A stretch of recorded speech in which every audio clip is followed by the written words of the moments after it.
Here we are, 2025. Wow, 2025, January 2025. We're halfway through already. It's 39 degrees today. What's going Yeah, on? I know. It was 5 yesterday, so Wow. Wash your car, get all the ice knocked off it, get ready for round two. Pulling shots 2025. yeah, It's going to be a great year. I believe it will be. yeah, You know, the the the C market, the commodity market is at a maintains at a record high.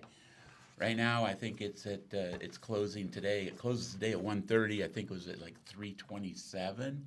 That's the commodity market. We're paying like a buck 50 higher than that for most of our coffees. They're coming in, $5 to $6 a pound of green coffee to us yeah.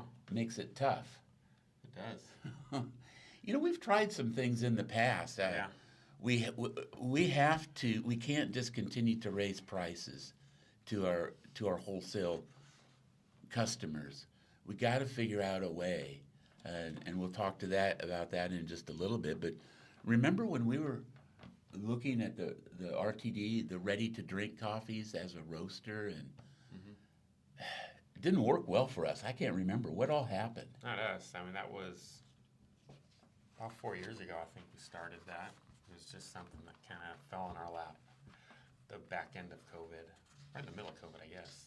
And we found And we just gave it a shot, and I think um, we just didn't give it the full thought through. It was we just we kind of got something. about two full pallets of RTD coffee in. Yeah, We that's sold it, but then well, it's ready to drink, which is just canning, pretty much. So you're just selling it to grocery stores, and I think we just didn't really understand how big that market is, but also how competitive it is. oh, you got all the big players like Oh yeah, La Colombe. They're a big player. They do a great job.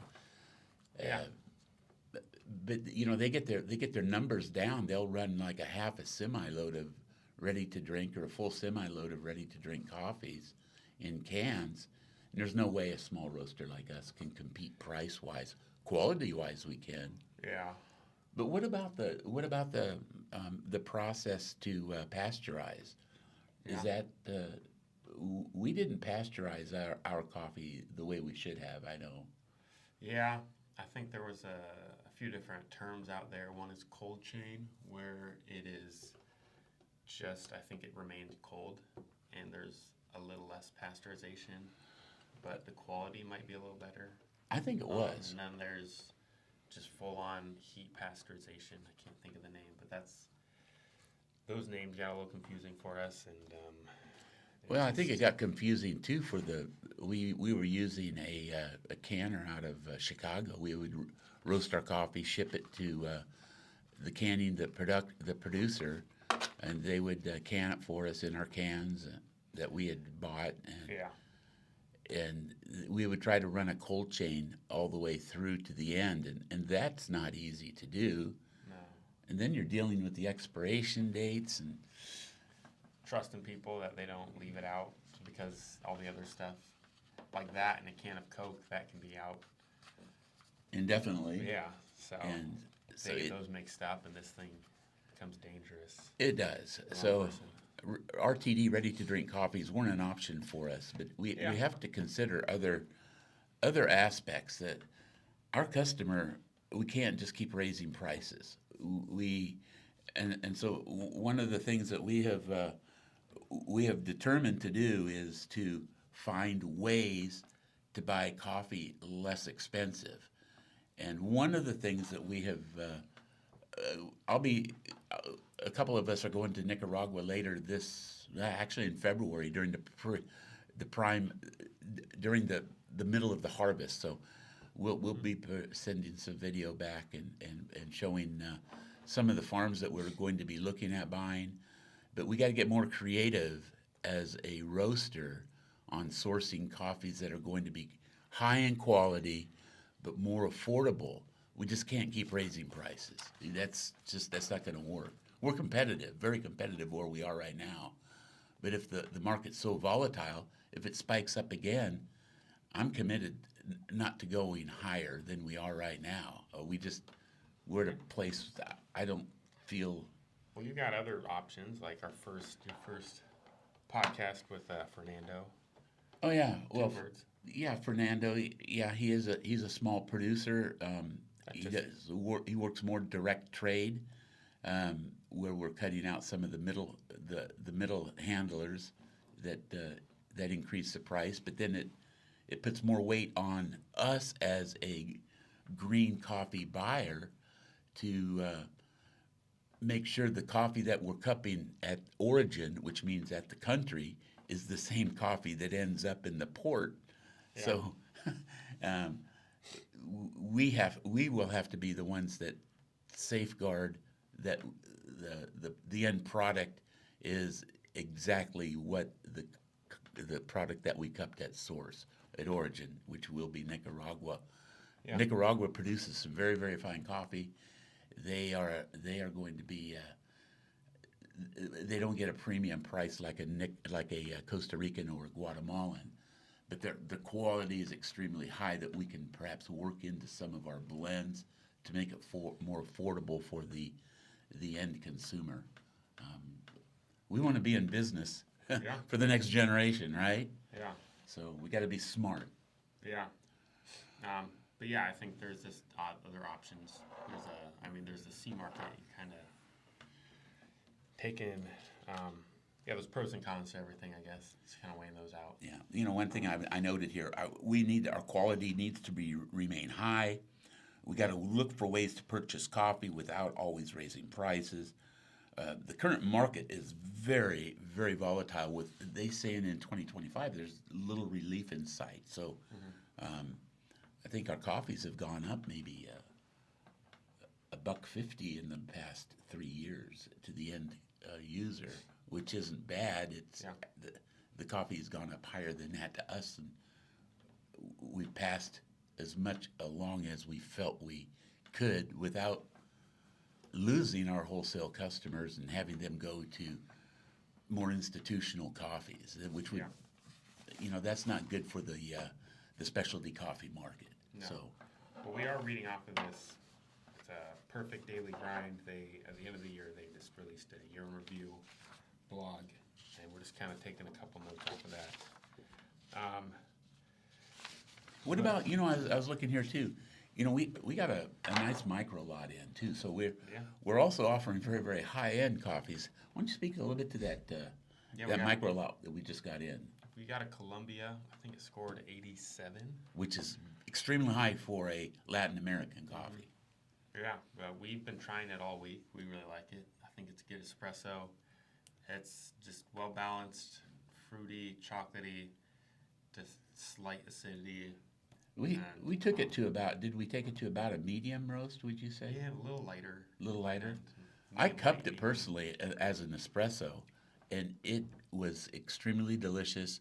It held up really nice in milk-based drinks, some of the nut-based drinks, and oat milk and things of that nature. Yeah, but it's a woman-produced coffee. I think Women this is producer kind that women producers are, the whole finca, the whole farm is it's run and managed and owned by women, and so that's also another a good aspect to create diversity in the farms that we do buy from. Yeah, I think it's just a whole program just to help, give them an opportunity. And I think this specific coffee, I think it is actually, it is built into the price to give back to those women producers specifically. Yeah, Which is kind of a cool program to be a part of. it is. It really is. Is there anything else that you wanted to bring up regarding this? Not on that Columbia. I was just gonna go off a couple notes on here. One was just the rising operational costs. Just as far as hiring people, I think just one quick tip we've always had is if you hire based on a wage alone, people leave based on that just as fast. Yeah. I think finding other ways to kind of give purpose and value to employees and people helping you in Yeah. the company. I think that's just one quick thing we've done. We've found in the last several years, we've just found different ways, and it's definitely paid off. Yes, yeah, we have some long-term staff. We have staff 20 years. That's about as long as we've been around. But that's almost harder. It's easy just to add a couple numbers to a wage, and then you don't have to worry about it. But it's harder to create a whole program or a whole value system. But And it part of definitely that pays off. part of that value system too. I know you took some of our roasters to Coffee Fest in Minneapolis, and also SCA. Who'd you took some roasters to SCA too? Yeah. Well, we might be going this year too. It's in Haven't put that Houston. together. Houston. Okay, that's That'll be fun. affordable. You can get down there on Allegiant Air for Yeah. cheapers. Pretty good. But as long as they don't cancel the flight, because you won't get another flight for the next few Yeah. days. Another thing, just going back to the ready-to-drink canning coffee, they say here, 2028, it's projected to hit $43 billion. But I would say that's a big corporate number, I think. It is. I mean, when you're talking about gas station coffee or Costco and Walmart and all those guys, you got to be competing right on with them if you're going to get any portion of that. So, I mean, I think for the foreseeable future, ready-to-drink coffees are not on the forefront for us. yeah, and just most people. I mean, I see those little canning things, like you see it in a bar or a small coffee shop. Oh, or you can get like your beer canned right off the yeah. tap. I mean, Okay. that's kind of cool, but I mean, the further you get up, you have to put just as much time and effort into it as a whole team of people from Yeah. just these giant corporations. So you just got to kind of realize that on the front end. Yeah. And not just do it because it looks kind of fun or some new thing. Yeah, finding our niche as a roaster is very unique. It's fun. The coffee industry is just exciting and fun, and we're always going to keep it fresh, full of energy, providing the most outstanding coffee that we can source in, and getting it to our customer at affordable prices.